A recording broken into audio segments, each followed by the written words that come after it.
The wind howled like a wounded god, raking the shattered metal bones of Mirix Seven's failed dreams. Snow spun in glass-edged spirals, blinding and biting, burying the last signs of what was once meant to be a paradise. Beneath it, a shape moved slow, unsteady, a figure draped in rags that had once been ceremonial cloth, now little more than frost-stiff tatters. Siren's bare feet dragged through the knee-high drifts, the skin cracked and raw where it met the ice. Each step was a surrender. Her arms clutched something small and precious, a child, curled into her chest. Light fading from his cheeks. Ariel had stopped speaking hours ago. That terrified her more than the cold. His freckles, tiny constellations glowing along his purple cheeks, were nearly extinguished now. They had once danced like stars when he laughed, when he dreamed. But the glow had faded with the warmth. His tiny fingers had gone limp. His breath, when it came, was barely enough to fog against her collarbone. "Mama," he had whispered earlier, too soft, too far away. She had kissed his forehead, tasting frost, and whispered back, "Just sleep, little flame. Dream warm things." But now even her own lips were too numb to form sound. She staggered beneath the shadow of a collapsed transport arch, its steel girders groaning under the weight of frost and time. Her knees gave out, bone striking metal with a sick crunch, but she didn't cry out. Her voice had been lost with her name long ago. She sank into the drift beneath the bridge, cradling Ariel tighter, folding around him like a cocoon. Her breath came in shudders now, wisps of fog curling from her nose before the wind snatched them away. She remembered singing once, rituals, over steaming pools, infants placed into her arms wrapped in silver leaf. She had been part of the silver hearth then, a midwife caste, sacred in the old way. Her hands were kissed in gratitude. Her voice had guided spirits into breath. Then her mate had died crushed beneath a fallen dome. She had wailed, shattered, broken the ritual silence with the sound of grief. And for that, the elders had called her fractured. Her grief, they said, would poison her child. She had stood at the temple doors, Ariel in her arms, and begged, "I can still care for him." The doors had closed without answer. Now, here, at the end of all things, she held him once more. The last spark of a world that had never made room. For the broken, she curled tighter, shielding his back with her own body. "I'm here," she whispered into the soft white of his hair. "We're dreaming already, little flame." The storm screamed overhead. She closed her eyes. And then, flicker, a crunch, not metal, not wind, footsteps. She didn't lift her head. It was too late, but warmth touched her for the first time in days. A heat pack slid between her and Ariel. Arms rough, clumsy, human scooped them both up. The man's breath echoed through a cracked faceplate as he whispered, panicked, "Not like this, not like this." Siren tried to open her eyes, but the dark came quicker. She felt her child shift once in her arms, a tiny spark flaring against her chest, then nothing, only warmth, and the sensation of being carried through the storm. Asterisk warmth came in pulses, soft, rhythmic, like a distant heartbeat stirring her from the edge of some deep, endless dark. Siren's breath caught in her throat, sharp and unexpected. For a moment, she wasn't sure if the warmth was real or another cruel trick of a dying mind. But the heat held steady, and when she finally dared to open her eyes, the world above her was not sky but metal dull, patchwork steel lit by a dim, flickering amber glow, a hiss of ventilation, the soft hum of electricity, dry air, filtered, and alive. She blinked, tried to move. Her limbs screamed with pins and needles as blood returned to forgotten places. Pain bloomed down her spine, curling through her frozen fingers. Her robe had been wrapped tightly around her, and beneath it, thick cloth she didn't recognize, a coat, Too large, not hers. She jolted upright. Ariel. Her voice broke in her throat. No more than a croak. Then she saw him. Curled beneath a coil of orange thermal tubing just a few feet away, Ariel lay on a blanket, his white hair tangled, his cheeks faintly glowing. Breathing. Still. Breathing. She didn't realize she had moved until her knees hit the floor. Crawling to him, she gathered his tiny body into her arms. He stirred faintly at her touch, a small grunt escaping him, but he didn't wake. He pressed his face into her shoulder and sighed. He was warm. Alive. She clutched him too tightly, shaking with the effort of holding herself together. A movement on the far side of the room made her freeze. She turned. The man who had saved them stood near the wall, tall and solid, wearing utility clothing patched with time and grease. His face was tired, unshaven, worn hollow by solitude. His eyes met hers, not with pity or alarm, but quiet steadiness. He held a tin cup in one hand, steam rising from it in thin spirals. He didn't speak, didn't step closer. Searing didn't. Either. Her grip on Ariel remained iron.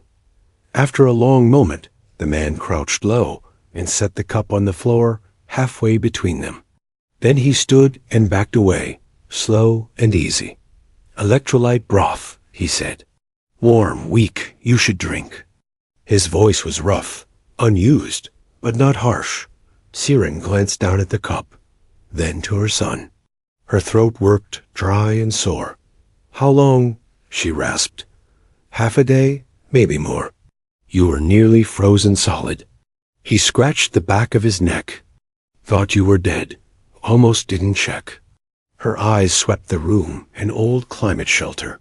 Small, cramped, but clean. A jury-rigged patchwork of old tech. Hydro tanks, repurposed heating coils, stacked tools, blinking equipment. Not just a hiding place. Someone lived here. He lived here. She watched him limp back to a bench, adjusting a brace on his knee before sitting heavily. He leaned his head back against the wall and closed his eyes. "I'll give you space," he said. "I know how it feels. Waking up somewhere strange." Sharon stayed there for a long time, curled around Ariel. She didn't drink from the cup. Not yet. She listened to the hum of heat, the soft breath of her son, the steady rhythm of a shelter still alive. Eventually, her fingers reached out. Trembling, she lifted the cup. It was warm against her palms. She drank, slowly, and for the first time in days, her body began to feel like it belonged to her again. She looked down at Ariel. His tiny hand found a fold of her robe and clutched it tight. "Mama," he mumbled. "I'm here," she whispered, brushing his hair from his face. "I'm still here. And for now." That was enough. Asterisk the quiet had changed. It no longer felt like death looming behind every breath. No longer the stillness of abandoned shelters and silent refusals. This silence was different, soft, lived in, like the space between heartbeats. When something steady holds you. Siren sat near the heater, legs folded beneath her, Ariel asleep again in the nest of blankets they'd been given. The warmth from the floor vents wrapped around them like a promise. Her robe, mended with unfamiliar thread, was cleaner now. Someone had wiped the frost from her skin. Someone had kept the heat running. Someone had cared. Her fingers traced the edge of a patched seam absent-mindedly. Her mind, though, drifted to the man. He hadn't asked for anything, hadn't demanded names, services, or submission. That was new. Across the room, he sat hunched over a disassembled panel, muttering under his breath while feeding a wire through. A broken circuit. His movements were efficient, practiced. He didn't speak unless he had something to say. He didn't look at her unless there was a reason. She hadn't told him her name. He hadn't asked. Ariel stirred beside her, curling tighter around a small, smooth stone one he'd pulled from the floor vent and declared his moonlight rock. His cheeks glowed softly. The light was returning. "Miles," the man said without looking up. Siren blinked. "What?" He sat back, brushing dust from his fingers. "It's what they call me. Just Miles. No title, no designation." Siren tilted her head. "You told me your name without being asked? I figured it was time." She hesitated, then sighed. "Siren." He looked at her then. Really looked. Not a stare, just acknowledgement. "Nice to meet you, Siren." She wasn't used to that. The absence of demand, of scrutiny. She didn't know what to do with it. Ariel shifted again. This time opening his eyes. He blinked toward the low light, then looked at Siren and smiled. It was small, sleepy, but real. "Is it morning?" he asked. "Something like it." Miles glanced toward them. "He should eat. I've got a hand mixer, some dried fruit. I can make a paste. He might not like it, but it won't kill him." "Is it safe?" Siren asked quietly. "I'll try." "At first," he said. "If it burns my tongue, we won't feed it to a 4-year-old. 4.5, Ariel mumbled, eyes barely open. Miles chuckled. "My mistake?" Siren blinked. Ariel rarely corrected anyone. Even in the commune, he'd been quiet, small, always watching, rarely speaking. She said nothing, but her heart squeezed. Miles returned with 2 bowls, one small, one larger. Ariel's was filled with a thick, mashed paste, faintly sweet. He sniffed it, wrinkled his nose, then took a cautious bite. "It tastes like warm rock," he declared. Siren stiffened, but Miles only chuckled. "Not the worst review I've had." They ate in slow silence. For the first time, it wasn't a desperate act of survival. It was just breakfast. Later, while Ariel curled near the heater with his moonlight rock, Miles opened a crate marked archive debris. Inside were damaged data chips, fragments of old Earth literature, memory shards flickering with corrupted files. Asterisk. "I've been salvaging from the old Tower," he said. "Most of it's junk, but sometimes I find pieces of stories. Some are alien scripted, maybe yours?" She tilted her head. "You kept them?" "I like stories." He offered her a glowing chip. Faint text shimmered across its cracked surface. "This one glows like Papa's book," Ariel whispered, eyes wide. Siren froze. He hadn't said that word in moons. Miles didn't ask. He only handed her another chip. The glyphs read, "Hearthbound. 3rd cycle lullabies." She held it like something sacred. Later, while Ariel slept again, Siren sat near the crate, one chip still in her hand. Miles leaned against the opposite wall, sipping from a battered cup. "You were a mother before," he said quietly. "I was a caretaker, a midwife, a ritual guide." Her voice was level, controlled, but after my mate died, they said I was incomplete, that I couldn't raise a child alone, that my grief was a sickness, that I'd poison his spirit. Miles looked at her, shadows flickering across his face. "You kept him alive." "I didn't save him, you did." "I showed up," he said. "You carried him." She looked at him long and still, then said nothing, and for once, nothing more needed to be said. They just sat. 2 broken things not trying to fix each other, just sharing warmth. And outside, the storm softened, not gone, but fading. As if even the wind was learning to rest. Asterisk. The warning light blinked once, then again. Faint, red, and insistent. Miles sat forward from his bench, brow furrowing. He hadn't seen that signal in years. A short-range flare. Auto-triggered. Ancient, but unmistakable. It meant something nearby had stirred. Something old, maybe a scavenger drone, maybe a pulse relay left to rot and forgotten by time. Or maybe something worse. He stood slowly, joints aching, and crossed the shelter to the console, his breath tight in his chest. He tapped a sequence manual override, signal trace, The readout flickered, garbled, but there. Evac Loop Class C. Proximity triggered. Behind him, Siren was wrapping Ariel in a layered sling against her chest, gently humming an old tune. She looked up the moment she noticed his stillness. "What is it?" Miles didn't answer at first. He scanned the burst, then exhaled through his nose heavy. "It's not just noise. It's a come signal flare," he said. "Old evac loop. Something activated the tower probably during the last solar spike. But now it's live. That means it's broadcasting." Siren froze mid-motion. Her fingers hovered near Ariel's wrap. "And who could be listening?" "Anyone," he said.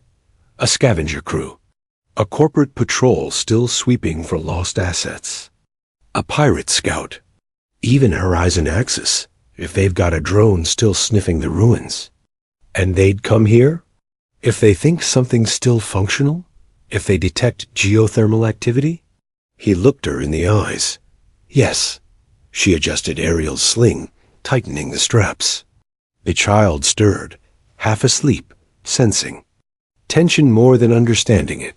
Siren stood taller. "What do we need to do?" Miles didn't hesitate. "I need to get to the relay tower.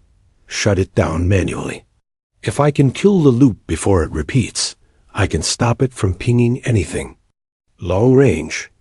You mean, go out in that?" She glanced at the sealed outer hatch, where the wind had begun to rise again, soft but sharp-edged. "I don't have a choice." Siren's jaw set. She moved to the locker and grabbed the spare thermal suit. "You're not going alone." He blinked, caught off guard. "It's not safe." "I didn't ask if it was safe." Her voice was low, even, edged with something steel-hard. "You don't get to shut me out when danger comes." He opened his mouth, stopped. His shoulders tensed. "It's not about shutting you out." "Then what is it?" she asked. He met her gaze. "It's about knowing what it costs to lose someone. When you're the one who said, 'Stay, I'll handle it.'" She didn't flinch. "Then don't say it this time," she said quietly. "Do it with me?" He stared at her. For a breath. Then not a dot. They moved fast. Miles handed her an older suit still functional, if oversized. She layered it over her clothes, sealing the collar and gloves as he packed 2 kits. One for signal jamming, the other with insulated tools for manual disconnection. He glanced at her hands as she worked. They were steady. "She's done this before," he muttered. Siren caught it, but said nothing. Ariel was curled in a heat cocoon by the reactor, the emergency lamp glowing soft orange beside him. Siren knelt, brushed his hair back, and kissed his temple. "We'll be back soon." "Little flame," she whispered. He murmured something in his sleep and rolled tighter into the warmth. The outer hatch opened with a hiss, and the cold slapped them. Immediately thin air, razor wind, blinding flurries. They stepped out into the storm, tethered by a harness link, clipped between Miles's pack and Siren's waist. Visibility dropped fast, narrowed to the white cone of their headlamps.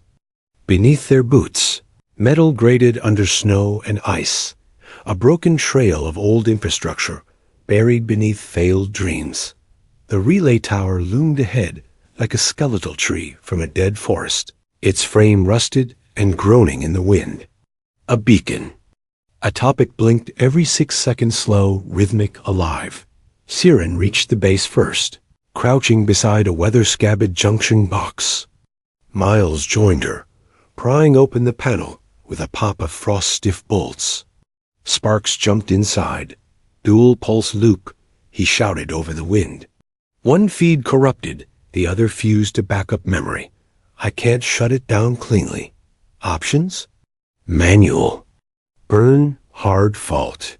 I trigger both leads and kill power completely. It'll short, but it might arc. Will it damage the structure? No, but the power surge might." "I'll do it," she said, reaching for the cutters. He stopped her. "No." Siren's eyes locked on his. "Don't protect me with guilt, Miles. That's not what this is. Then what is it? He looked away. Voice raw. I've lost people because I thought I could do it alone. I'm not doing it again. Then don't. She handed him the clamp. Do it with me. Their hands moved together. He clipped one side of the pulse lead, holding it steady. She braced the cutter to the secondary circuit. Their arms brushed, breath mingled in the frozen air. Now, he said. Burst of light exploded between them, blue, then orange, and gone. The beacon above flickered once, twice, then died. Silence returned. Not peace, not yet, but silence. They stood together in the wind, not speaking, breathing hard. A shared weight had lifted. No alarms. No signal. Just the wind, whistling like a thing forgotten. When they returned to the shelter, Ariel was still. Asleep, curled in his blanket nest, one small hand gripping the edge like a lifeline. Miles peeled off his gloves, wincing at the burn on his palm. Siren stepped toward him, eyes unreadable. You didn't have to let me come. I did, he said. You've been walking through storms longer than I have. She stepped closer. You trusted me. You earned it. Without thinking, she reached out slowly, carefully, and placed her hand over his burned one. He flinched, not from pain, but surprise.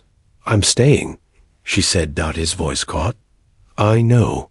And for the first time since he'd stepped onto this dead moon, Miles believed something might grow here again.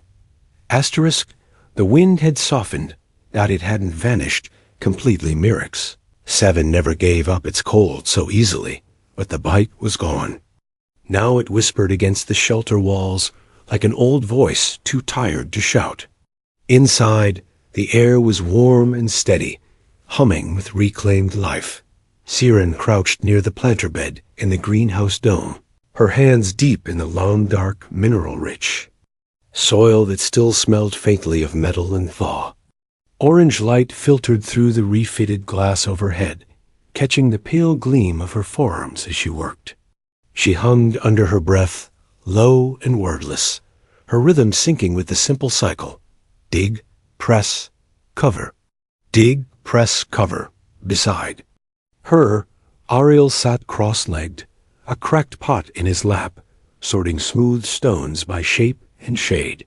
His freckles glowed again, soft and pulsing.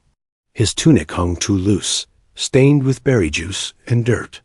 He looked radiant. Don't plant too close to the heat pipe, Mama, he warned sagely, poking a finger toward the vent. That root got all squiggly. Siren smiled. Then we'll give it room to stretch.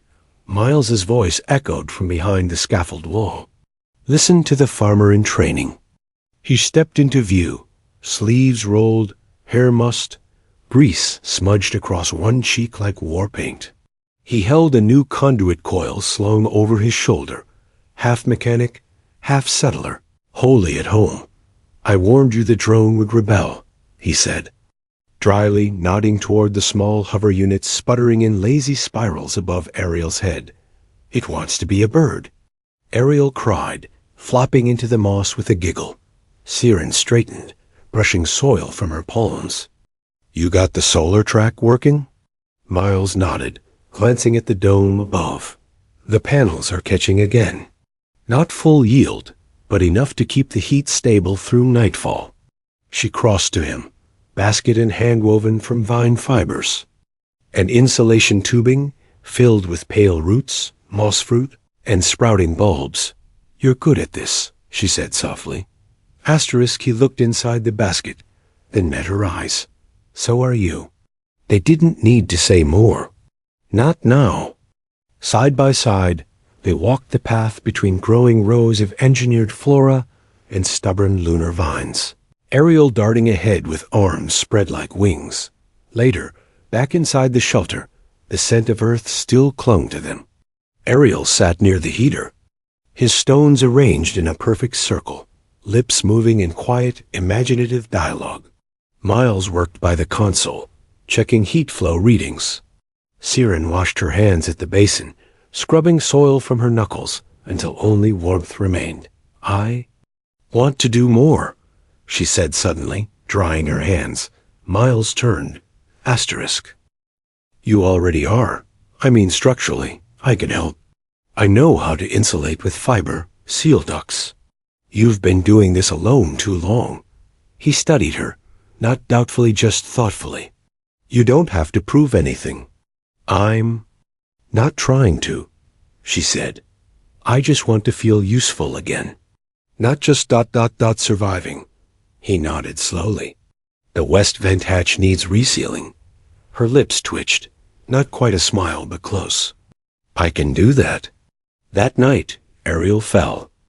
Asleep beside the heater, tangled in his patchwork blanket, one hand curled around Miles's old work glove like a talisman.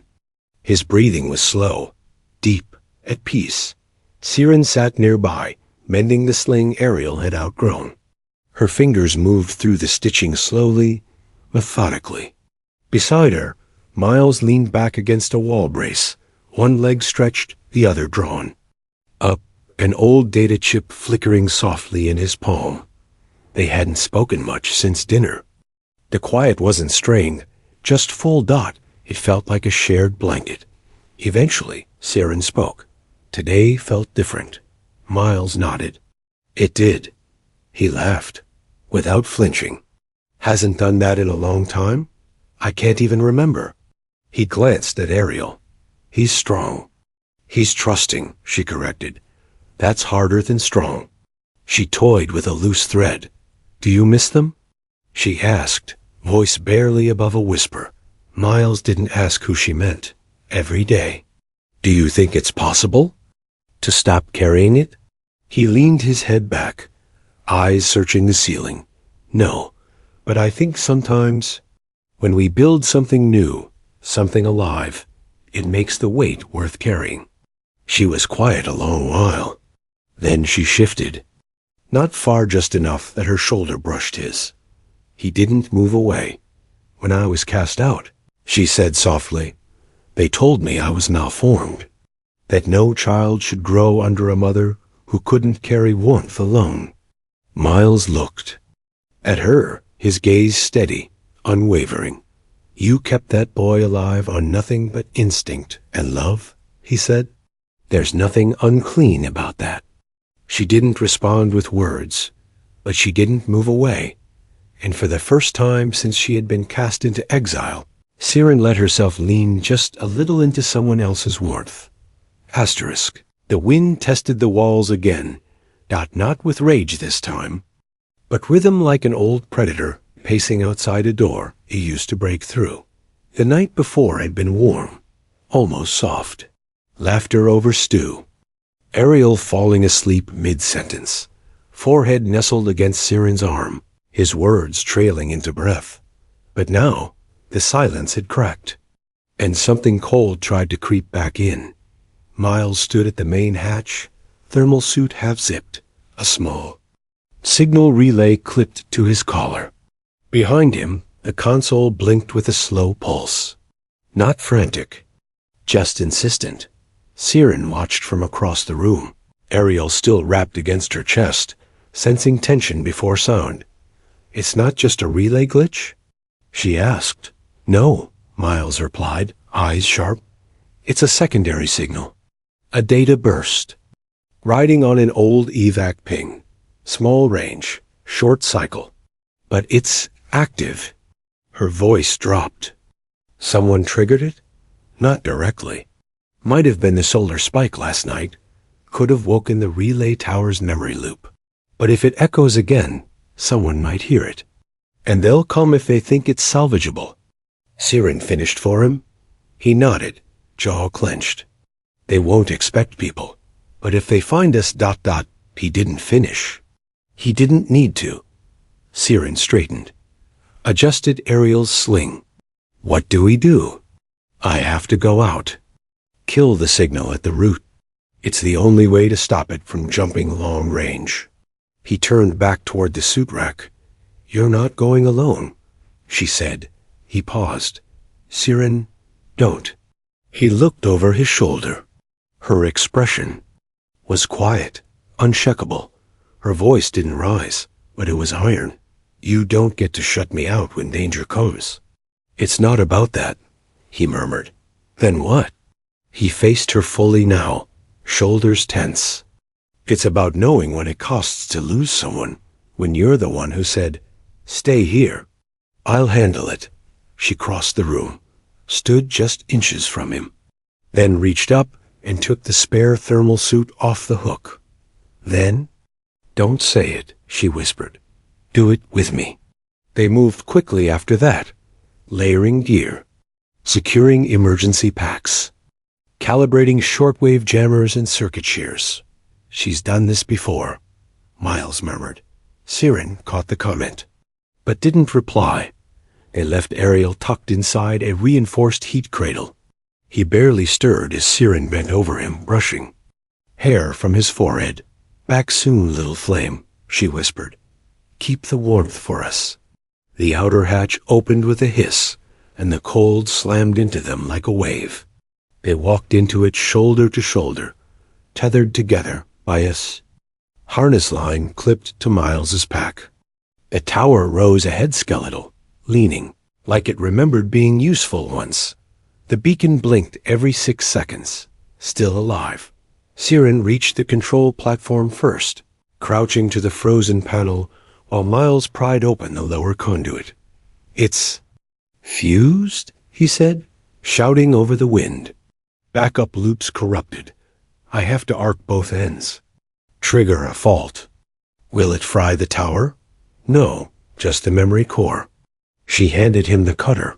"No hesitation," she said. He took it. "We go together." Their hands worked in tandem. One brace, one clamp. A shared pulse. "Sparks," he said. "Now." The explosion of light was silent in the wind. The beacon flickered once, twice, and then went dark. The silence that followed wasn't hollowed out. It was clean. Later, back in the shelter, Miles peeled off his gloves and winced as he flexed his burned fingers. Siren crossed to him slowly, took one of his hands in hers. He stiffened not from pain, but from the unfamiliarity of being held. "You trusted me," she said. "You earned it." She didn't release his hand. "I'm staying," he swallowed. "I know." That night, the dome above the greenhouse shimmered with ice-crusted light. The crops beneath it had survived the storm-green roots, moss leaves, pale orange bulbs. Life clinging on. Siren harvested with bare hands. Ariel skipped nearby, giggling at the rogue drone still wobbling overhead, like a drunk insect. He was brighter now, laughing without fear. Later, at the hearth, Siren held something in her palm, the old ceremonial cloth, frayed and faded, the last remnant of a life ruled by other people's judgment. "I want to burn it," she said, not Miles. Looked up. "I thought it was sacred." It was, but it belonged to a version of me that believed her worth was someone else's to define. She stepped to the fireplate, lit the cloth, watched it curl into light. No rituals. No chance. Just a letting go. That night, they sat by the fire. Ariel slept between them, one hand wrapped around Miles's patched glove, the other resting on Siren's leg. The stars moved slowly above the dome. "I still think something's going to take this from us," Siren whispered. "I know," Miles said. "But maybe this is what happens when you stop waiting for the cold to win." She leaned her forehead against his. "No more running?" He wrapped his fingers around hers. "No more." And for the first time in years, neither of them flinched. The dome no longer echoed with just survival. It thrummed with a new rhythm shared. Stubborn, blooming. Not rescue, not escape, not just the beginning of something that stayed. The end,